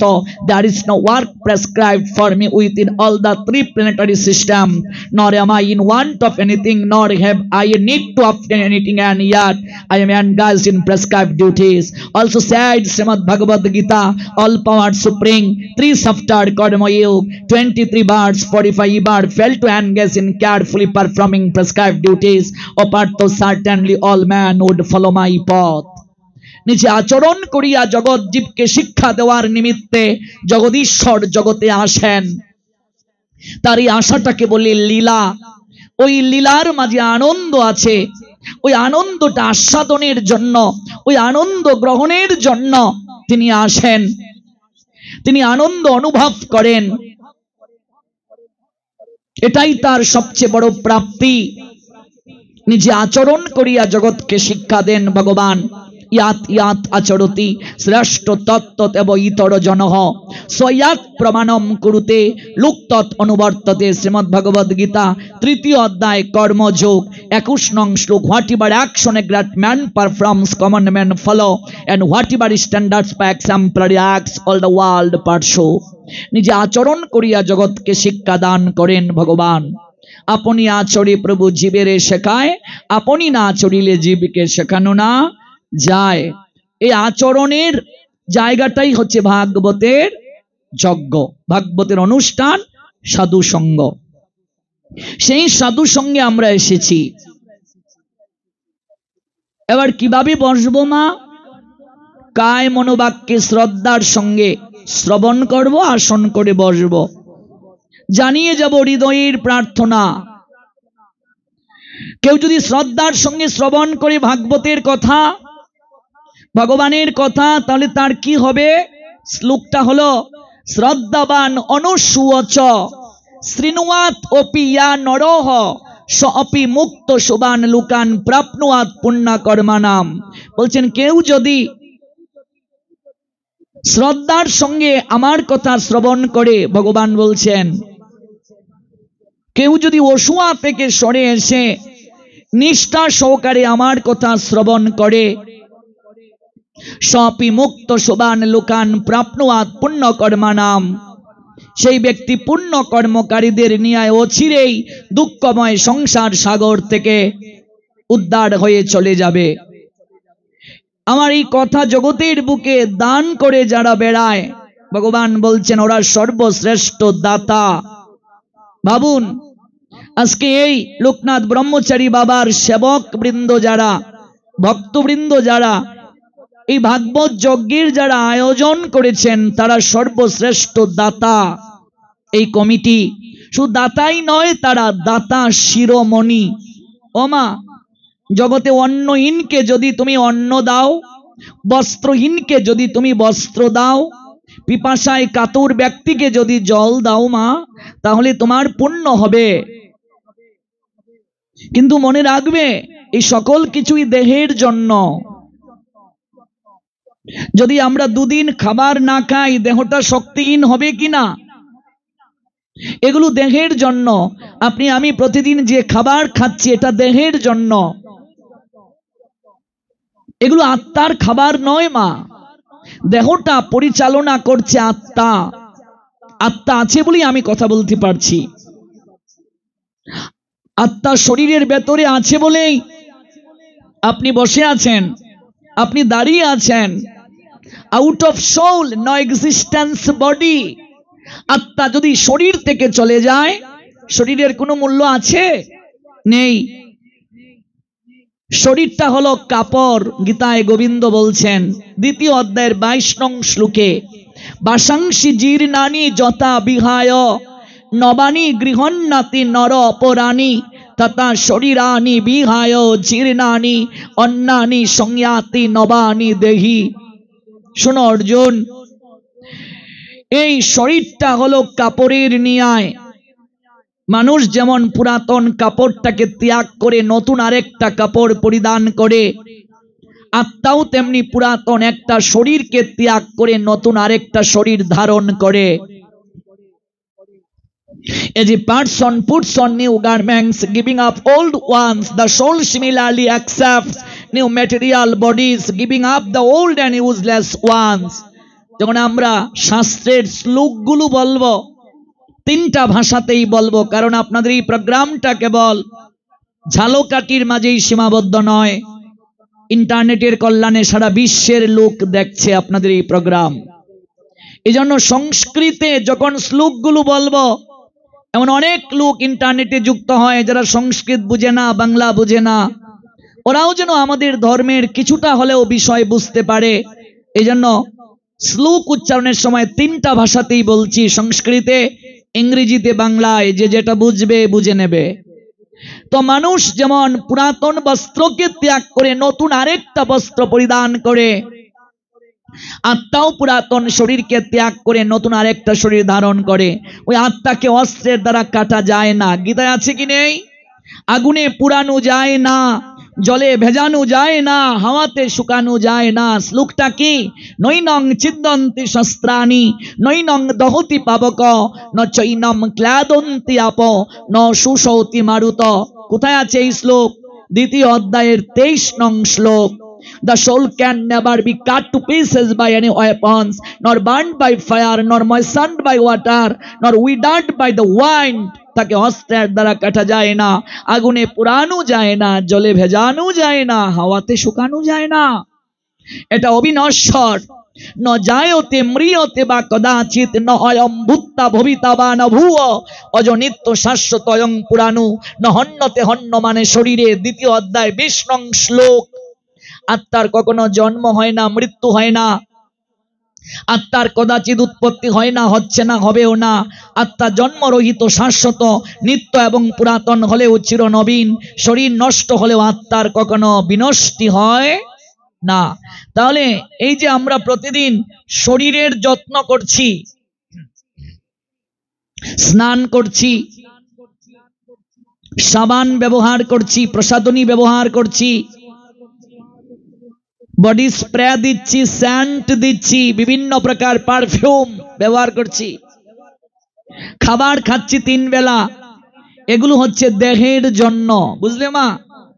আপনি নিরামিষ খান আর আমিষ খান, এগুলো দেহর জন্য, দেহের পুষ্টির জন্য, আত্মার জন্য নয়।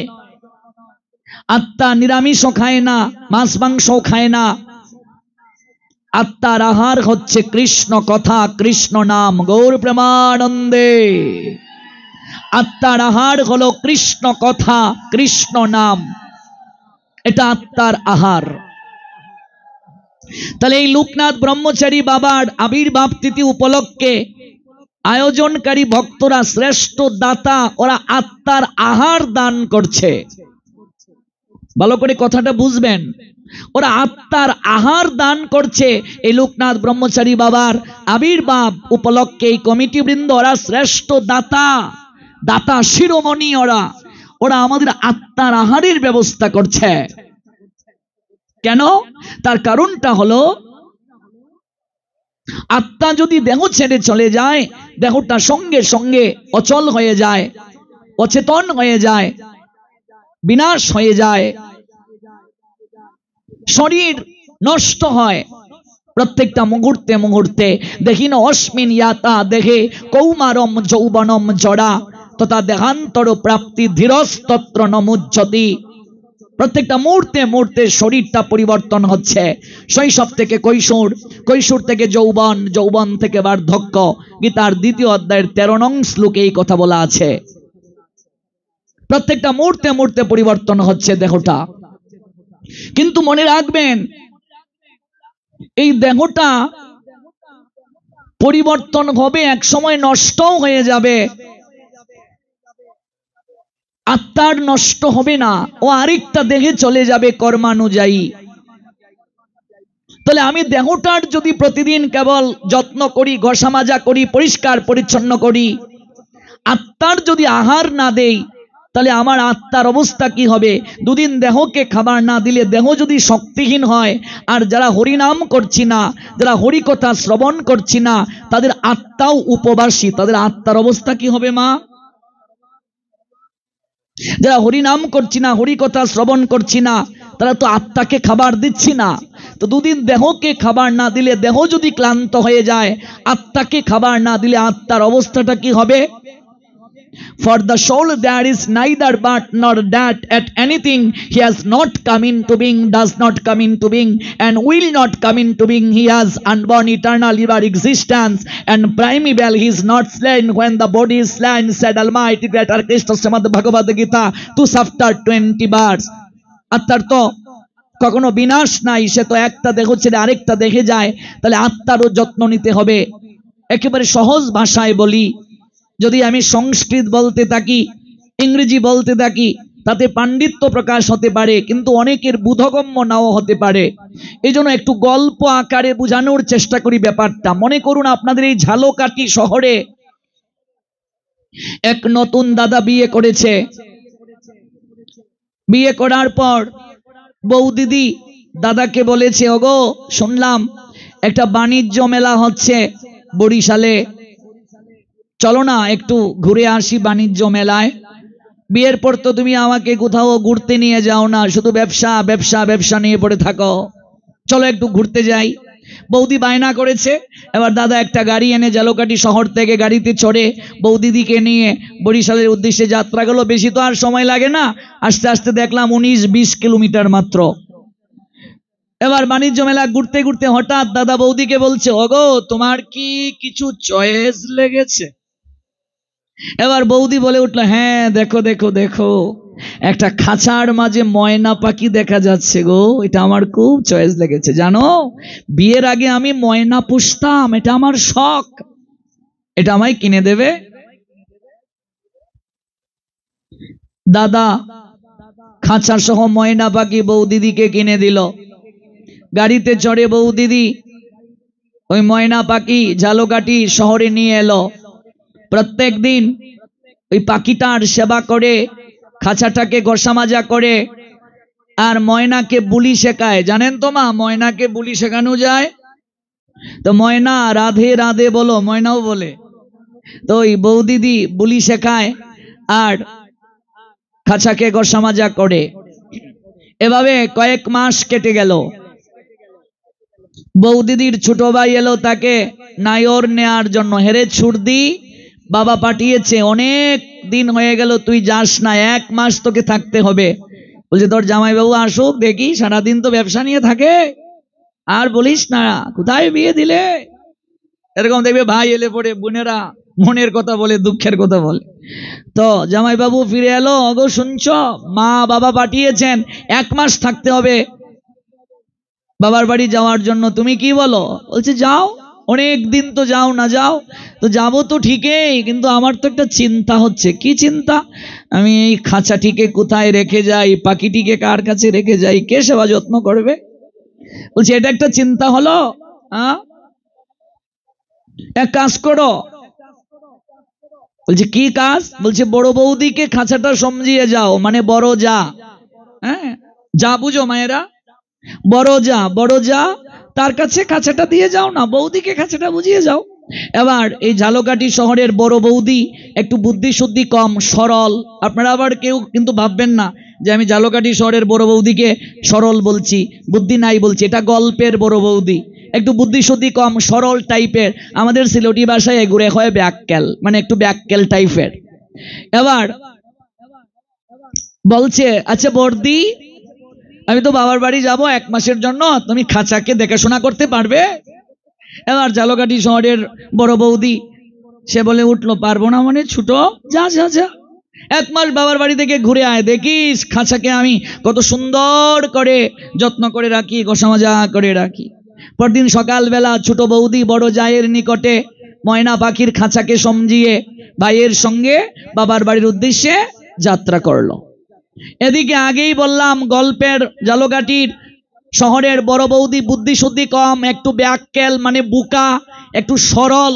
ছোট যা বলে গিয়েছে খাঁচাকে দেখাশোনা করতে, তো তিনি শুধু খাঁচাকেই ঘষা মাজা করে, ঘষা মাজা করে। ভেতরে পাখি আছে না, ওকে খাবার দাবার কিছুই দেয় না। আমা বুঝলে, ছোট যা বলে গিয়েছে খাঁচা দেখাশোনা করতে, পাখিকে তো দেখাশোনা করার জন্য বলেনি। আর তাইরও বুদ্ধি কম, সরল ব্যাককেল, খালি খাঁচাকেই দেখাশোনা করে, ঘষা মাজা করে, ঘষা মাজা করে। ভেতরে পাখি আছে না, ওকে খাবার দাবার কিছুই দেয় না। আচ্ছা 1 মাস এরকম যদি হয়, পাখির অবস্থা কি হবে বলো হরি? মানে কি? দিব্যান লুকান সগচ্ছতু। একটা মুসলমান মারা গেলে ওরা বলে ইন্না লিল্লাহি ওয়া ইন্না ইলাইহি রাজিউন। হিন্দুকে জিজ্ঞেস করুন, 100 হিন্দুকে, যে কেউ মারা গেলে মৃত্যুর সংবাদ শুনলে কি বলতে হয়। এখনো 90 জন হিন্দুর ছেলে বলতে পারে না, হিন্দুর মেয়ে বলতে পারে না। দুর্ভাগ্য এটা আমাদের। দিব্যান লুকান সগচ্ছতু, মানে পাখির অবস্থা। 1 মাস পর এদিকে ছোট বৌদি বাবার বাড়ি থেকে 1 মাস একটু নাদুস নুদুস হয়েছে। বাবার বাড়িতে গিয়ে তো আর, আমি আমার মাকেও দেখেছি বাবার বাড়িতে গেলে, বাহ এই কয়েকদিন খুব রেস্ট হবে, মানে ভাই বউরা এনে ভালো মন্দ খাবার দাবার দেও, আর কি চেয়ারে বসে বসে খাও। 1 মাস নাদুস নদুস হয়ে নতুন কাপড় পরে এইদিকে এসে গাড়ি থামলো। ব্যালকনি বুঝো নিশ্চয়, বারান্দা, ওই ব্যালকনির মাঝে খাঁচাটা ঝুলানো, আর প্রত্যেকদিন বড় যা তো ঘষা মাজা করেছে, খাঁচা ছিকচিক ছিকচিক ছিকচিক করছে। বলছে বাহ, দেখ ছিকচিক ছিকচিক ছিকচিক করছে খাঁচা, বাহ বর্দি তো বড় কাজের লোক গো, কেমন করে খাঁচা ঘষা মাজা করেছে, দেখাশোনা করেছে। বর্দিকে একটা থ্যাঙ্কস না দিলেই নয়। ঘরে আসলো, ও বর্দি, ফেরে ছোট, তোর আক্কেল বুদ্ধি কিচ্ছু নেই, এসে চিৎকার শুরু করে দিয়েছিস। ওই 1 মাস পর বাবার বাড়ি থেকে এলি, কত টাকা দামের শাড়ি আনলি রে, রাখো তোমার শাড়ি। ও মা, এই কি এমন আচরণ করছিস কেন? আমার পাখি কই, খাঁচার ভিতর পাখি কই? ও ছোট, তুই তো খাঁচাকে দেখাশোনা করার কথা বললি, তুই কি আমায় বলেছিস পাখিকে দেখাশোনা করতে? আমি তো 1 মাস কেবল খাঁচাকেই দেখাশোনা করলাম, ঘষা মাজা করলাম। আমি কি জানি খাঁচার ভিতর পাখি, ওকে দেখাশোনা না করলে, খাবার দাবার না দিলে ও ধীরে ধীরে মরে যায়। আমরা অধিকাংশ লোক ওই ঝালকাঠি জেলার বড় বৌদির মতো ব্যাককেল, কেবল খাঁচাকে ঘষা মাজা করছি। স্যান্ডেলিনা স্যান্ডেল সোপ, লাইফ বয় জীবাণুর জম, তারপর লাক্স, তারপর মুখে দিবার সেদা বেদা, তারপর সানসিল্ক, তারপর কন্ডিশনার, তারপর ফগ,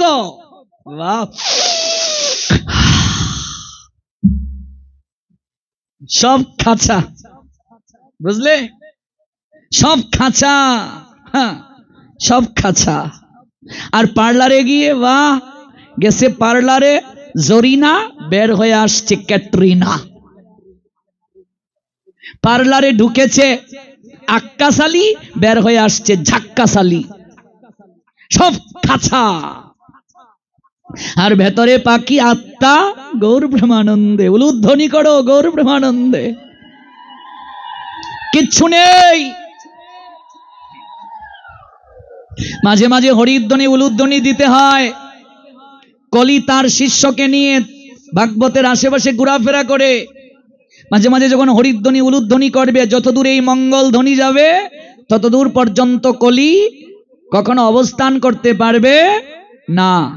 আমরা কেবল খাঁচাকে ঘষা মাজা করছি, দেখাশোনা করছি। ভেতরে পাখি আছে না, আত্মারূপ পাখি, ওকে আর কেউ যত্ন করি না। মারে এখন আর এই খাঁচা, পাখিবিহীন খাঁচা, ওকে ঝালকাঠি শহরের ছোট বৌদি ছুটদা, বড় বৌদি বর্দা, কেউ আর খবর রাখে না। ঘরের এক কোণে পড়ে রয়েছে খাঁচা, মরিচা পড়ে গেছে। আমার তোমার এই দেহ খাঁচা থেকে যেদিন প্রাণ পাখিটা উড়াল দেবে, ওই পাখি উড়ে গেলে যত বড় অট্টালিকায় তুমি থাকো না কেন মা, ওই অট্টালিকা থেকে তোমাকে বের করে দিয়ে দেবে। সারা জীবনের উপার্জন একটু একটু করে জমা রেখে নেকলেসটা বানালে, হাতের বালা বানালে, টিকলি, কান পাশা সব বানালে, সঙ্গে সঙ্গে মরার সঙ্গে সঙ্গে নাকের নুলক খুলে রেখে দেবে, কানের দুল খুলে রেখে দেবে, হাতের বালা খুলে রেখে দেবে, সব কিছু খুলে রেখে দেবে। যত বড় ব্যবসায়ী হও না কেন, যত বড় চাকুরিজীবী ক্ষমতাধর হও না কেন, ওই পাখিটা খাঁচা থেকে উড়াল দেওয়ার সঙ্গে সঙ্গে তোমারও আর কোনো মূল্য থাকবে না, আমারও মূল্য থাকবে না। কয়েক ঘন্টার ভিতরে ওই দেহ খাঁচাটা পচে দুর্গন্ধ বের হবে। দুর্ভাগ্য মানুষের জীবনে, আজকাল মানুষ অজ্ঞানতার বশবর্তী হয়ে নিজের স্বরূপ জানে না, বুঝে না, উপলব্ধি করে না যে পাখিটির জন্য খাঁচা, খাঁচার জন্য পাখি নয়। আত্মা আছে বলেই দেহটার মূল্য, আত্মা চলে গেলে দেহের মূল্য নাই। খাঁচার ভিতরে পাখি আছে বলে মানুষ খাঁচাকে পরিষ্কার রাখে। খাঁচায় পাখি যদি না থাকে খাঁচার মূল্য নাই। এজন্য মনে রাখবে, আত্মার আহার হরিনাম। জপমালা যাদের নাই, হরিনাম যারা করো না, বিবেককে প্রশ্ন করো। কেবল এই দেহ খাঁচাকে প্রত্যেক দিন পরিষ্কার করছো, তোমার এই দেহ কাঁচা, যার দ্বারা আজকে জাগ্রত, যার দ্বারা আজকে সচেতন আছে, সেই আত্মারূপ পাখিকে যে খাবার দিচ্ছ না, তোমার অবস্থা কি হবে? মারে, রাত্রিবেলা খেয়ে দিয়ে ঘুমিয়ে পড়লাম, আমরা কয়েক ঘন্টার জন্য ঘুমে থাকি, কিন্তু এই আত্মারূপ পাখিটা এই খাঁচার ভেতরে আছে, সে ঘুমায় না রে মা, সে ঘুমায় না। ওই তিনি যদি একদিন ঘুমিয়ে যান, তিনি যদি একদিন ভেতরে ঘুমিয়ে যান, আমার তোমার আর ঘুম জীবনে ভাঙবে না। তিনি যদি একবার ঘুমিয়ে যান, আমার তোমার ঘুম জীবনে আর ভাঙবে না। কবে এই জ্ঞান হবে? কবে এই বুধ শক্তি আসবে? আজকাল অধিকাংশ জায়গায় দেখবে ঠাকুরঘরে গীতা আছে, ভাগবত আছে, চন্দন চর্চিত করে তুলসী পাত্র দিতে দিতে গীতার উপরে চট লেগে যায়, ভেতরে কি আছে খুলে দেখে না অনেকে। মরার পরে মরা বেটার বুকের মাঝে গীতা ভাগবত দিয়ে বলো হরি হরি বল বলে বলে কীর্তন করে করে মরাকে শ্মশানে নিয়ে যায়। যে ব্যক্তিটা জীবন দশায় ধুতি পরলো না, মরার পরে ওই মরা বেটাকে আমরা ধুতি পরিয়ে, তিলক সেবা দিয়ে, ফুলের মালা দিয়ে, রথে চড়িয়ে কীর্তন করে করে শ্মশানে নিয়ে যাই। ওমা, মরাকে যতই হরিনাম শোনানো হোক, মরার কানে কি হরিনাম যায়? মরাকে হরিনাম শুনিয়ে হবেটা কি? তাই জীবন দশায় আমাকে একটু হরিনাম করতে হবে, জীবন দশায় আমাকে তিলক সেবাটা, জীবন দশায় ধুতিটা পড়তে হবে। একটা লোক মারা গিয়েছে, তাকে দুলনায় চড়িয়ে কাঁধে তুলে নিয়ে শ্মশান ঘাটের দিকে যাত্রা করছে হরিনাম করে করে। এদিকে একটা ছোট্ট ছেলে বাবার অঙ্গুলি ধরে পাশ দিয়ে যাচ্ছিল। কৌতূহল বশত ছোট্ট ছেলেটা বাবাকে প্রশ্ন করলো, বাবা ওরা সবাই কি করছে? বাবা বলছেন, ওরা সবাই হরিনাম করছে। ছোট্ট ছেলেটা বলে উঠলো, বাবা সবাই যদি হরিনাম করে, কীর্তন করে, যে লোকটা শুয়ে আছে সে কেন করছে না? সবাই হরিনাম করছে, কিন্তু যে লোকটা শুয়ে আছে সে কেন করছে না? বাবা অবাক হয়ে ছেলেটাকে জড়িয়ে ধরে বলছেন, খোকা ও কি করে হরিনাম করবে রে বাবা? ও তো মরে গেছে, মরে গেলে কেউ হরিনাম করতে পারে না।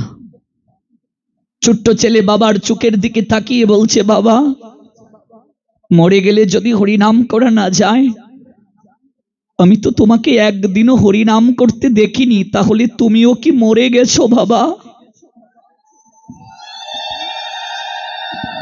মরে গেলে যদি হরিনাম করা না যায়, আমি তো তোমাকে একটা দিনও হরিনাম করতে দেখিনি,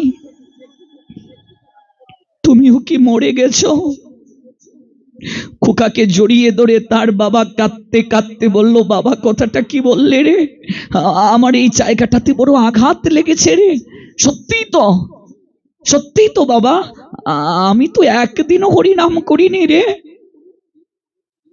আমি জীবিত থেকেও মরার দলে রে বাবা। নিজের বুকে হাত দিয়ে বিবেককে প্রশ্ন করুন, এখানে আমরা কজন জীবিত থেকেও মরার দলে আছি? আমি তুমি মরার পরে হরিনাম শুনিয়ে শ্মশানে নিয়ে গেলে আমার তোমার কোনো কল্যাণ হবে না। যে সন্তান মা বাবাকে কোনোদিন বিছানায় ঘুম পারালো না, পালঙ্কে শয়ন করালো না, সেই সন্তান যদি বাপ মার শ্রাদ্ধ অনুষ্ঠানে ব্রাহ্মণকে পালঙ্ক দান করে, বাবা মা খুশি হয় না। যে সন্তান বাপ মার সেবা না করে মৃত্যুর পরে বাপ মার শ্রাদ্ধে 10 গ্রামের লোক নিমন্ত্রণ করে খাওয়ায়, তাতে বাপ মা সন্তুষ্ট হয় না। যে লোক জীবন দশায় হরিনাম করে না, শ্রাদ্ধ অনুষ্ঠানে 16 প্রহর 32 প্রহর নাম যজ্ঞ দিলেও তার কোনো কল্যাণ হয় না। এগুলো মনসান্তনা ছাড়া আর কিচ্ছু নয়। এজন্য কজন জীবিত থেকে মরার দলে আমরা। মরার পরে আপনাকে আমাকে হরিনাম শুনিয়ে নিয়ে যাবে বটে, কিন্তু সেদিন চেতনা থাকবে না, কর্ণে দিয়ে গোচরিত হবে না কৃষ্ণ নাম। তাই সময় থাকতে সাধুর সঙ্গ ধরো। মারে, সংসারকে বাদ দিয়ে আমরা কেউ যেতে পারবো না। সংসারে যতদিন থাকবে দায়িত্ব শেষ হবে না মা, মরার আগেও দায়িত্ব শেষ হবে না। যদি ভাবো ছেলেটার বিয়ে করিয়ে দেই তারপর শুরু করব জপমালা তারপর নেব, কোনোদিন পারবে না মা। এই জগতে তার মতো দুর্ভাগিনী নারী আর নাই, দুর্ভাগা পুরুষ আর নাই, যার এই শরীর অচল হয়ে বিছানায় পড়ে যায়। মারে, সংসার কত বিচিত্র বুঝবে যদি 3টা দিন এই দেহরথ অচল হয়ে বিছানায় পড়ে যাও। কদিন টানবে পুত্র আর পুত্রবধূ, কদিন টানবে? এই জন্য প্রতিদিন গুরু বৈষ্ণব ভগবানের চরণে কেঁদে কেঁদে প্রার্থনা জানিয়ে যাও, ঠাকুর তোমার নামটা নিয়ে যেন সুস্থ শরীরে এই জগৎ থেকে যাওয়ার সময় হয়, তোমার নামটা নিয়ে যেন জগৎ থেকে সুস্থ শরীরে যেতে পারি। তুমি আমায় এই কৃপা করো। গগনে বেলা নেই রে মা, গগনে বেলা নেই। পূর্ব গগন থেকে পশ্চিম গগনে বেলা কিন্তু ফুরিয়ে যাচ্ছে। আয়নায় দাঁড়িয়ে দেখো, চুলে পাক ধরেছে, দন্তটাও নড়বড়ে হয়ে যাচ্ছে। আগের মতো খেতে পারি না, বেশি খেলে হজম হয় না, আগের মতো নাচে না রঙের বারোই। দিন থেকে দিন কিন্তু চলার শক্তি কমে যাচ্ছে। কখন যে ডাক এসে যায় আমরা কেউ বলতে পারবো না। মুর্শিদাবাদ জেলার জমিদার কৃষ্ণচন্দ্র সিংহ ঝুলন্ত চেয়ারে বসে রাজভবনের আঙ্গিনায় দুল খাচ্ছিলেন। ঠিক সেই সময় এক সর্বত্যাগী বৈষ্ণব এসে কৃষ্ণ নাম কীর্তন করতে করতে জমিদারের দিকে তাকিয়ে বলছে, বাবু, ও বাবু, আমায় এক মুষ্টি ভিক্ষা দেবে বাবু? জমিদার বড় বড় চুপ করে বলছে, তোর সাহস তো কম নয় রে ভিখারি, তুই জানিস আমি কে?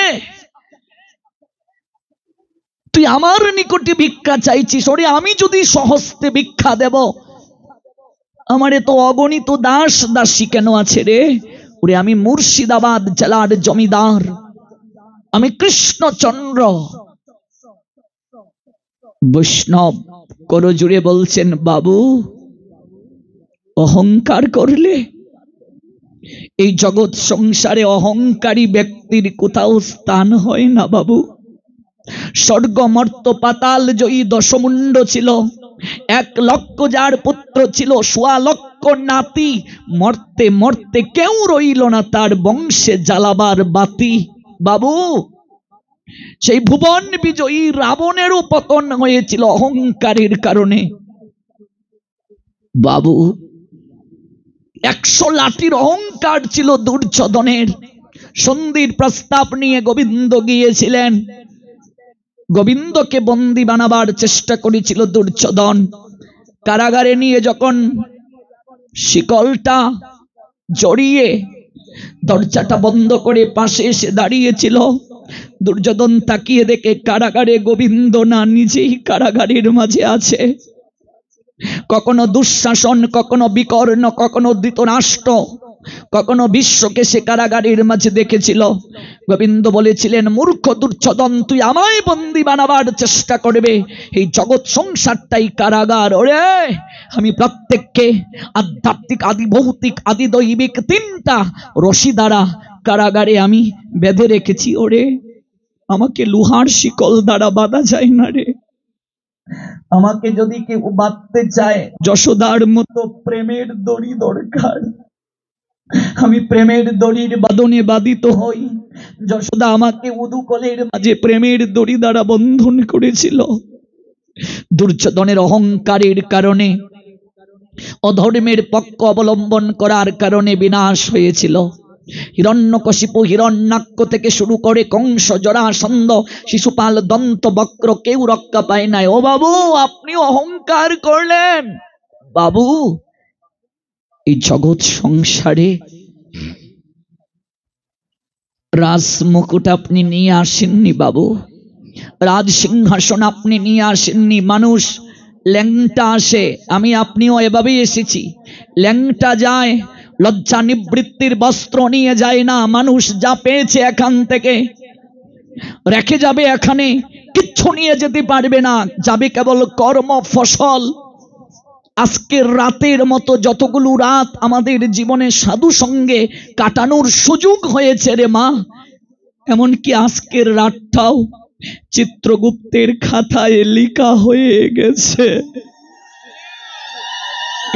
জীবনে আর কিছু পারো না পারো, অন্তত এটা তো বলতে পারবে, ঠাকুর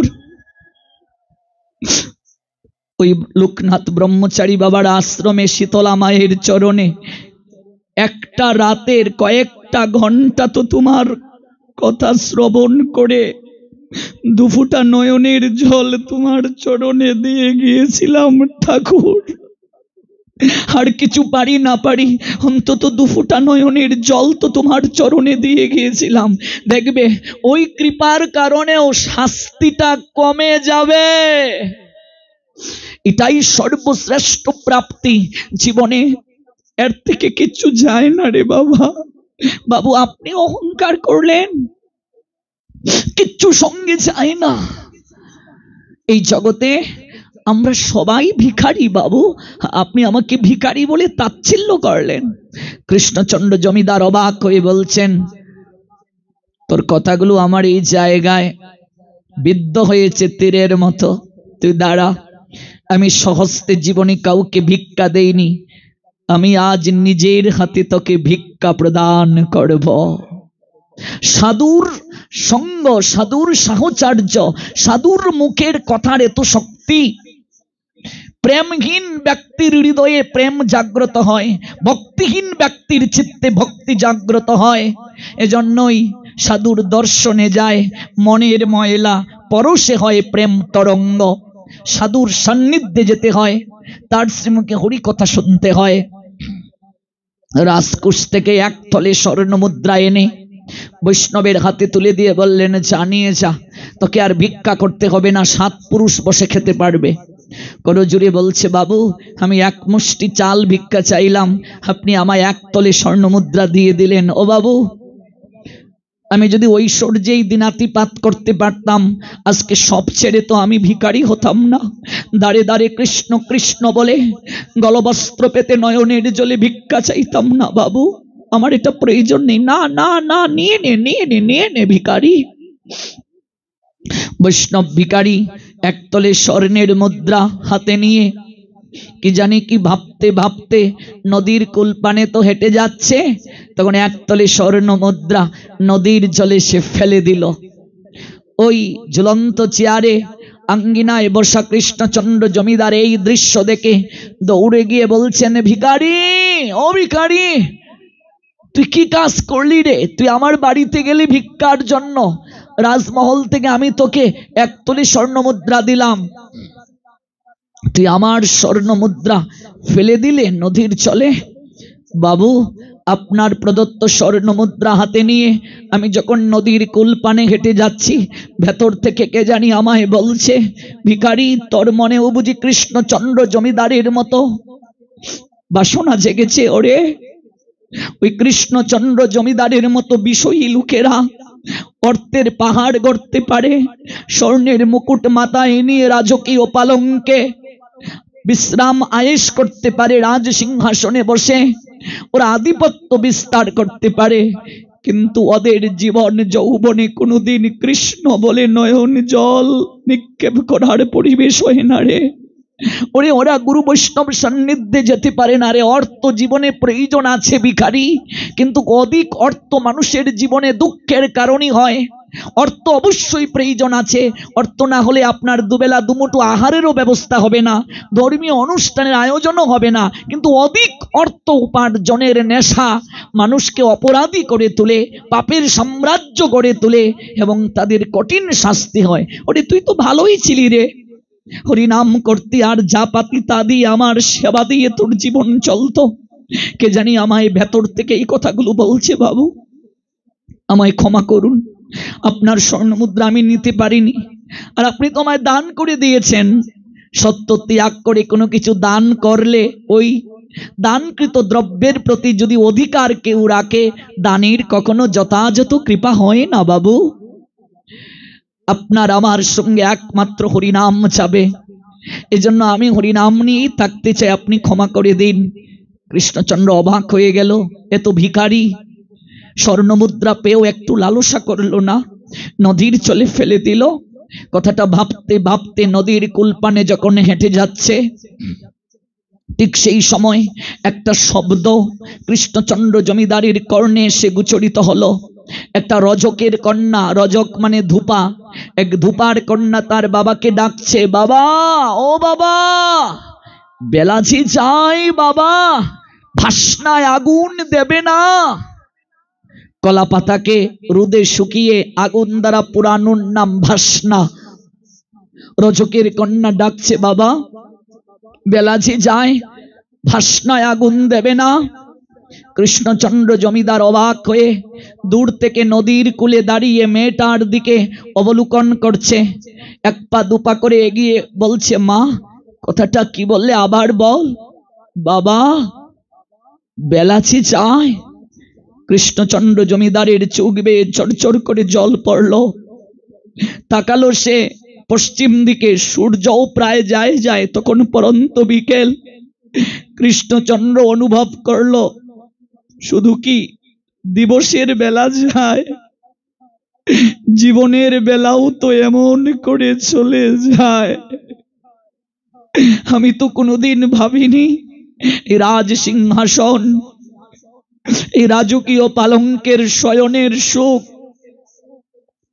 আমার চাহিদাকে বাড়িয়ে দিয়েছে, অথচ একটা ভিখারি আজ স্বর্ণ মুদ্রা পেয়েও ফেলে দিল। সে বলল, আমার মতো পরম সুখী কেউ নেই বাবু, আমি কৃষ্ণ নাম করে আনন্দ পাই, ওই নামই নাকি একমাত্র শেষের দিনের সঙ্গী। যদি কৃষ্ণ নামই শেষের সঙ্গী হয়, আমি তো একটিবারও নয়নের জলে হা কৃষ্ণ বলে ডাকতে পারলাম না, একটিবারও তো আমি কৃষ্ণ বলে নয়ন নীরে ভাসতে পারলাম না। আমারও জীবনের বেলা পূর্ব গগন থেকে পশ্চিম গগনে ডুবে গেল, একটিবারও গৌর গোবিন্দ রসে আমি মাতুয়ারা হতে পারলাম না। রাজমহলে ফিরে গেল কৃষ্ণচন্দ্র, কিন্তু কোনো কিছুতেই তার আর মন নেই, সারাক্ষণ একটাই ভাবনা, সত্যিই জীবনের বেলা কি চলে যায়। একদিন সে শয়নের কক্ষে প্রবেশ করে দেখে তার রাজভবনের একটা দাসী, ওই দাসীটা কাজকে ফাঁকি দিয়ে হুকুম পালন না করে তার রাজকীয় পালঙ্কে নরম বিছানায় শুয়ে আছে। অবাক হয়ে গেল কৃষ্ণচন্দ্র, একটু ক্রোধান্বিত হয়ে গেল, তোর সাহস কম নয় রে, তুই আমার রাজভবনের দাসী, তুই আমার হুকুমকে লঙ্ঘন করে তুই আমার পালঙ্কে শয়ন করে আছিস। চুলের মুঠি ধরে টানতে টানতে রাজসভায় মেয়েটাকে নিয়ে যাওয়া হলো, কে আছিস রে, একটা বেত নিয়ে আয়। এই অবাধ্য মেয়েটাকে 30টা বেত্রাঘাত কর। মেয়েটা 15 বার হাসলো, 15 বার কাঁদলো। কৃষ্ণচন্দ্র অবাক হয়ে বলছেন, জগতে যারা দুঃখ পায় সবাই তো কাঁদে রে, তুই একবার হাসছিস আর একবার কাঁদছিস কেন?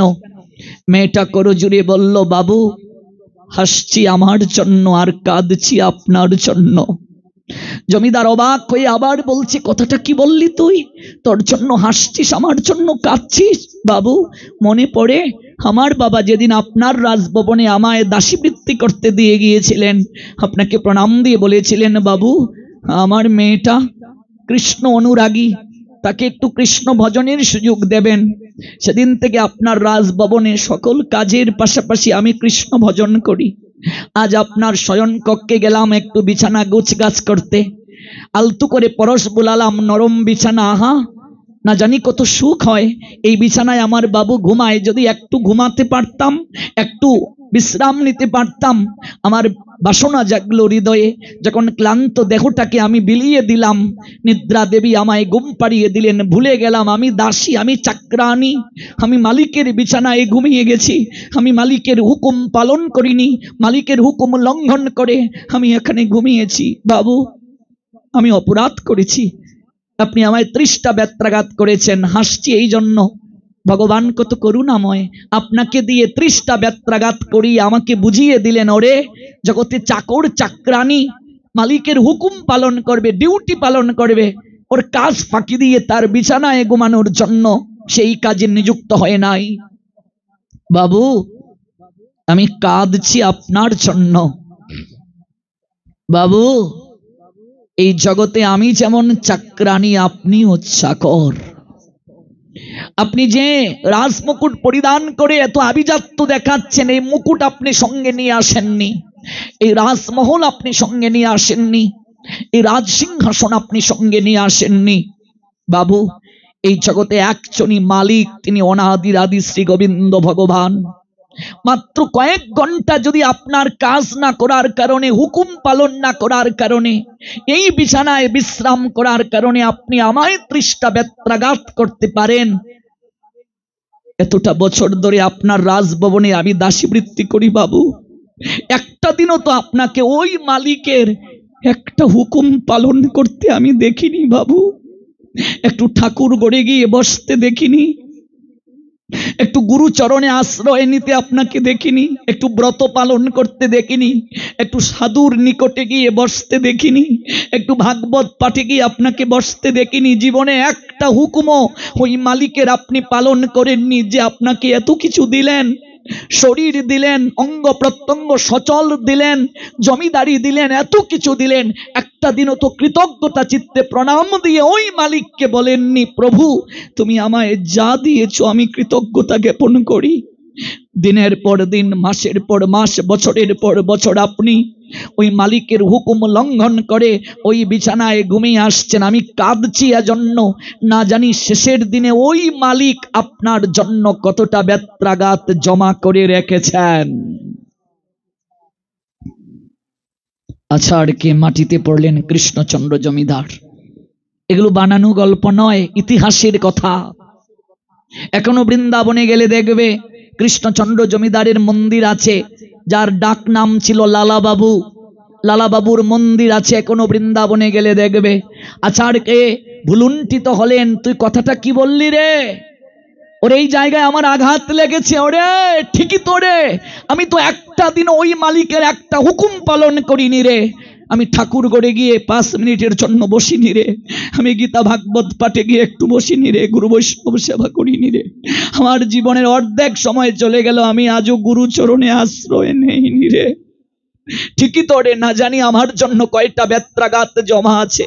ওরে আমি কথা দিলাম, এই কৃষ্ণচন্দ্র জমিদার যতদিন বেঁচে থাকবে আর রাজকীয় পালঙ্কে ঘুমাবে না। ওরে একটা হুকুম আর লঙ্ঘন করবে না মালিকের।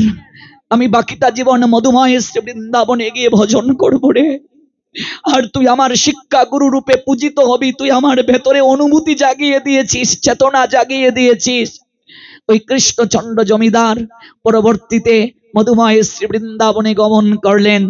সেখানে গিয়ে তিনি ভজন করে কৃষ্ণ দর্শন করলেন। বুকে হাত দিয়ে বলুন তো, আজকে ভাগবত বিশ্রামের আগে একটা জিজ্ঞাসা, একটা প্রশ্ন আপনাদের কাছে রেখে আমি বিশ্রাম টানবো, শেষ করব। বুকে হাত দিয়ে বলুন, আর রাত্রে ঘুমানোর আগে ভাববেন, এই প্রশ্নটার সমাধান করবেন। মায়েদের এবং বাবাদেরও বলছি, যাদের বয়স এখানে 40 হলো, 50 হলো, 60 হলো, 70 হলো, আমার মনে হয় 80-90 এর উপরে কেউ নেই। নিজের জন্য কি করলেন? প্রশ্নটা কি মা? নিজের জন্য কি করলেন?